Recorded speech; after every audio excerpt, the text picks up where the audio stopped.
नमस्कार। आज हम आपके सामने नया वीडियो लाए हैं, प्रॉफिट एंड लॉस एप्रोप्रिएशन। अगर हम पहला चैप्टर जो हमारा फंडामेंटल है, अगर उसको पढ़ना चाहते हैं तो सबसे इंपॉर्टेंट चीज क्या है? इंपॉर्टेंट चीज है how to distribute profit among partners.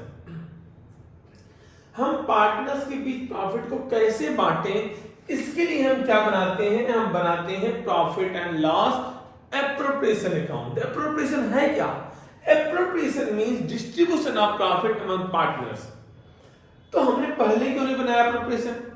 पहले तो P&L बनाते थे और कहानी खत्म। अगर आपके एक ही बेटे हैं, अगर आप इकलौते बेटे हो, तो पापा की सारी प्रॉपर्टी किसके पास आएगी? आपके पास आएगी। क्या कोई बंटवारे की समस्या हुई? नहीं। बट अगर एक से ज्यादा बच्चे हैं तो बंटवारा होगा। तो जहां पर एक से ज्यादा ओनर होते हैं वहां क्या होता है? डिस्ट्रीब्यूशन होता है। एंड डिस्ट्रीब्यूशन के लिए क्या बनाते हैं हम? Appropriation account. तो एप्रोप्रिएशन क्या है? बंटवारा अकाउंट। तो ये next part of profit and loss है। It is the next part of extension of profit and loss. क्यों बनाया जाता है? To distribute profit among partners. अब आता है कि बांटेंगे क्या? हम बांटते हैं net profit by net profit. अब तो आगे नेट प्रॉफिट आ गया, या इसको हम प्रॉफिट एंड लॉस अकाउंट भी लिख सकते हैं।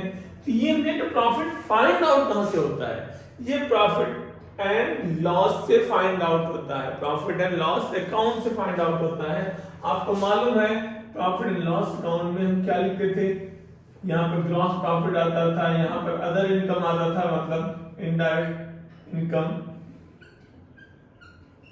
और यहाँ पर क्या लिखते थे? Indirect expenses. और यहाँ पर क्या आता था हमारा? Net profit. ये हमारे एक्सपेंसेस थे, और यहाँ क्या आता था हमारा? Net profit. और ये नेट प्रॉफिट कहां ट्रांसफर हो रहा है? प्रॉफिट एंड लॉस एप्रोप्रिएशन में। अब आती है बात की एप्रोप्रिएशन में प्रॉफिट आ गया, हमारा नेट प्रॉफिट कहां पर आ गया? एप्रोप्रिएशन में। अब ये किसके बीच बंटवारा होगा? मैंने कहा ओनर से बीच बंटवारा होगा। तो ओनर से क्या लेना है, ओनर को क्या देना है, ये चीज कहां पर आएगा? एप्रोप्रिएशन अकाउंट में। तो सबसे पहली बात आती है क्या मिलना है ओनर से? हम ओनर से, अगर ओनर ने ड्राइंग कर रखा है और डीड में मेंशन है कि हमें इंटरेस्ट ऑन ड्राइंग चार्ज करना है, तो हम इंटरेस्ट ऑन ड्राइंग चार्ज करेंगे। क्या लिखेंगे? Bye interest on drawing. अगर डीड में है तो मान लो दो पार्टनर ने, दोनों ने ड्राइंग कर रखा है, तो एक्स और वाई की ड्राइंग अलग अलग फाइंड आउट करेंगे। और देना क्या होता है पार्टनर को? उसकी कैपिटल पर इंटरेस्ट देना होता है। तो क्या लिखेंगे? To interest on capital. और क्या देना पार्टनर को? सैलरी। क्या लिखेंगे यहां पर? To partner salary. और पार्टनर को क्या देना है? कमीशन देना है। तो क्या लिखेंगे यहां पर? To partners commission. और अगर हम कुछ पैसा बचाना चाहते हैं, सब कुछ बांट थोड़ी देते हैं, कुछ बचाते भी हैं, तो that is called general reserve. अगर हम कुछ पैसा बचा लेते हैं तो क्या बोलेंगे? टू जनरल रिजर्व अकाउंट या reserve fund account. And remaining profit अगर कोई बचता है, that is called divisible profit and that is transferred to partners in their respective profit sharing ratio. बाकी चीजों को हम बांट देंगे। To profit transfer to profit transfer to X capital and Y capital. अगर कैपिटल फिक्स है तो ये चीज करंट अकाउंट भी हो सकता है। तो ये क्या है हमारा? That is our डिविजुअल profit. ये जो आता है ये हमारा डिविजुअल प्रॉफिट होता है। तो हम पहले क्या करेंगे? नेट प्रॉफिट फाइंड आउट करेंगे। नेट प्रॉफिट को यहां लाएंगे और हम क्या चार्ज करेंगे पार्टनर से? अगर ड्राइंग कर रखा तो उस पर इंटरेस्ट ऑन ड्राइंग, अगर डीड में गिवन है तो। और हम क्या देंगे? हम अगर डीड में मेंशन है तो उसे इंटरेस्ट ऑन कैपिटल देंगे, उसको सैलरी देंगे, उसको कमीशन देंगे, एंड कुछ पैसा रिजर्व कर लेते हैं, रिमेनिंग प्रॉफिट को पार्टनर में बांट देते हैं। लेकिन जो अगर क्वेश्चन का सब ये चीजें कैसे कैलकुलेट करेंगे, ये हम अगली क्लासों में डिस्कस करेंगे। लेकिन सबसे इम्पोर्टेंट चीज नेट प्रॉफिट में जो सबसे ज्यादा दिक्कत आती है नेट प्रॉफिट में आती है। अब आता है नेट प्रॉफिट को कैसे फाइंड आउट करना है। अगर सिंपल दे रखा है तो यहां पर लिख सकते हैं, लेकिन नेट प्रॉफिट में कभी कभार कॉम्प्लिकेशंस आ जाती हैं। वो क्या होता है, वो प्रॉफिट होता है जिसमें से चार्जेस माइनस नहीं हो रखे हैं या एप्रोप्रिएशन पहले से माइनस हो रखा है। तो सबसे पहले जानना है कि चार्जेस क्या है, एप्रोप्रिएशन क्या है। तो जो एक्सपेंसेस यहां पर आते हैं ये चार्ज होते हैं, और जो ये चीजें होती हैं क्या होती हैं, एप्रोप्रिएशन होती हैं। अब बेसिक डिफरेंस ये भी मालूम होना चाहिए कि चार्ज क्या है, एप्रोप्रिएशन क्या है। तो ओनर के सिवा जिसको भी आप देना है कुछ, वो क्या है, चार्ज है। अपने एम्प्लॉय को सैलरी देनी है, चार्ज है।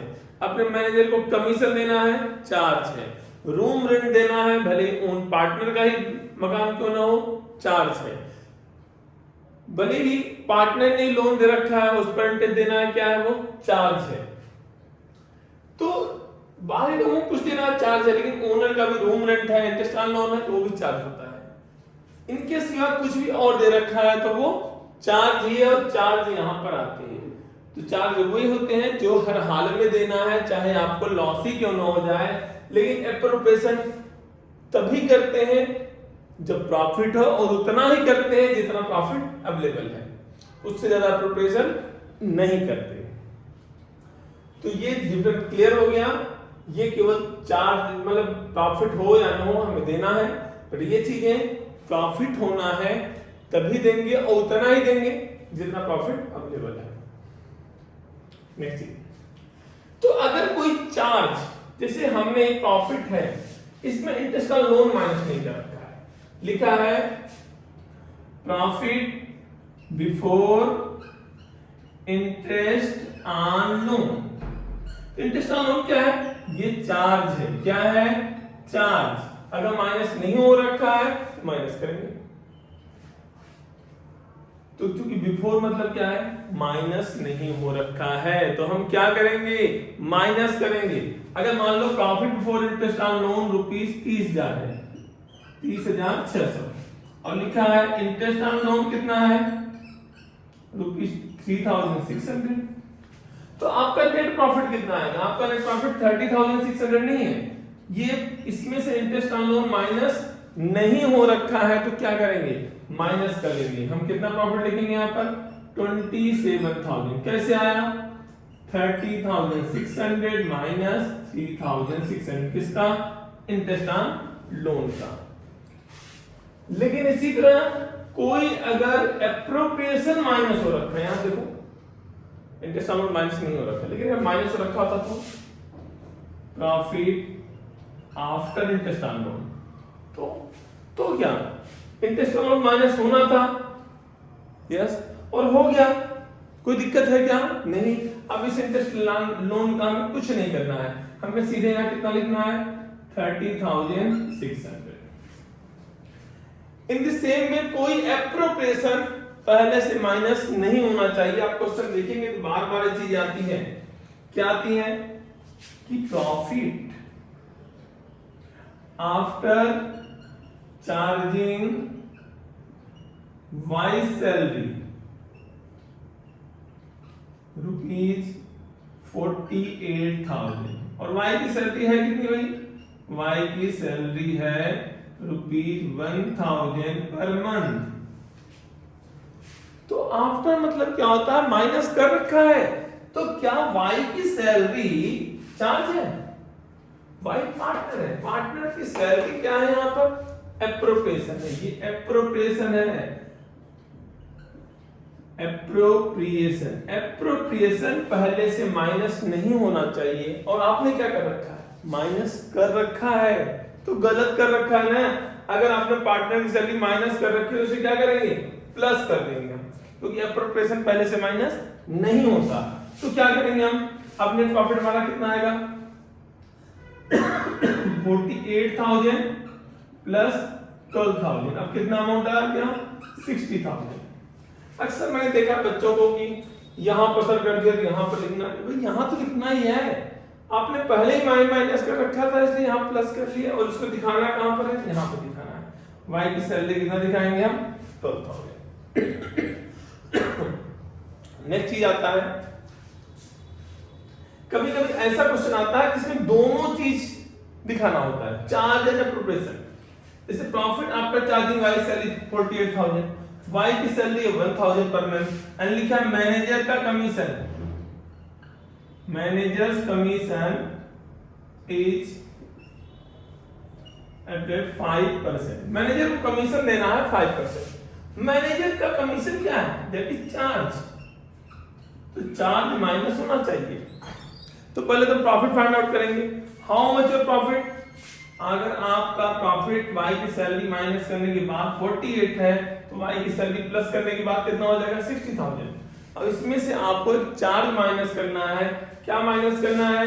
मैनेजर का कमीशन। मैनेजर इज आउटसाइडर, तो आउटसाइडर को जो भी देना है वो क्या है? चार्ज। तो हमारा प्रॉफिट अभी करंटली कितना है? हमारा प्रॉफिट 48 नहीं है, हमारा प्रॉफिट 60,000 है y की सैलरी ऐड करने के बाद। इस 60,000 में क्या माइनस करना है? 60,000 का 5% कितना आएगा? 60,000 का 5% होता है 3,000। तो हम इसमें से क्या माइनस कर देंगे? 3,000। तो कितना आ गया कमीशन हमारा? सॉरी, हमारा प्रॉफिट कितना आ गया? 60 में 3 माइनस करो 57,000। तो आज हमने क्या सीखा? हमने सीखा how to calculate net profit. ये सबसे टफ चीज है। अगर आपने इसको पढ़ लिया, ये आपको समझ में आ गया, तो मुझे नहीं लगता और किसी चीज में, इंटरेस्ट ऑन ड्राइंग में, इंटरेस्ट ऑन कैपिटल में, या सैलरी या कमीशन में, या डिवीजन ऑफ प्रॉफिट में आपको कोई दिक्कत आएगी। ये सारे पॉइंट पढ़ने के बाद आपके सारे चैप्टर क्या होता है? ओवर हो जाता है। तो अगर इसी तरह हमारे वीडियो से जुड़े रहिए और अपने मार्क्स को मैक्सिमाइज करते रहिए। नमस्कार।